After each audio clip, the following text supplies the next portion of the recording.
For a while now, I've thought about telling my story, the story of my life, where I came from to where I'm at now.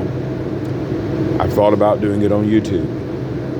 Well, this evening, I start that journey and the task of sharing with you my life story. It will come in several installments.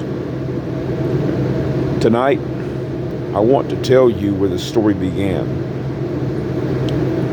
It was a cool December day on December the 3rd, 1959, when I arrived in this world. To a loving mother and a father, to a family who actually genuinely loved me, a brand new baby.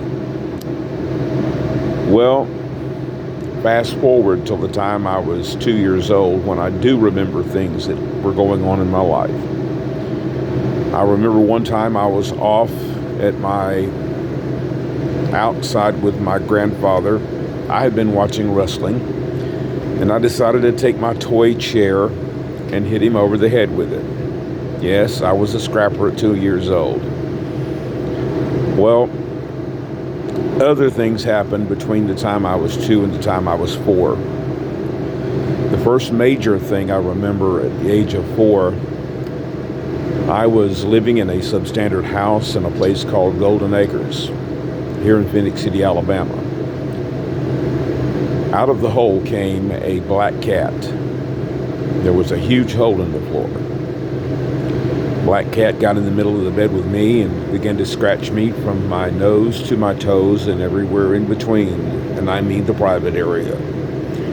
I woke up screaming, and I woke up remembering my grandmother, who was visiting at the time, came in the room, saw what was going on, went and got an old coffee pot cord and a combat boot, and proceeded to beat the hell out of that cat. Well, fast forward to the time I was 5 years old. We had just moved into a house in a place called off of Glover's Lake Road in Lee County. This is when this tragedy of my life happened. In January that year of 1965, there was born to our family Carlton Lamar Neal, betterly known as Bubba. He was a sickly child from almost the point of birth. Well, because of his sickliness, he wound up in the hospital. Ultimately, we found out what the major problem was. His intestines had burst.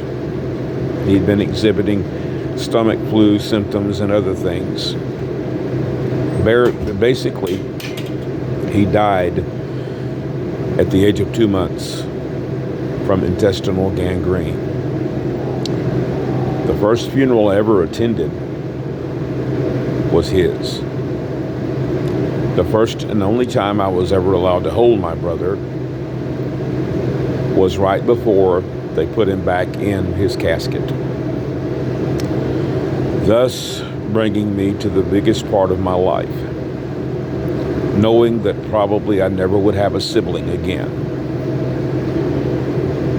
Then later in life, my mother told me when I was about 10 years old that she was having some reproductive problems, and she was being honest with me because I'd always ask, when can I have a sister or brother? She said, I don't think I can give you one.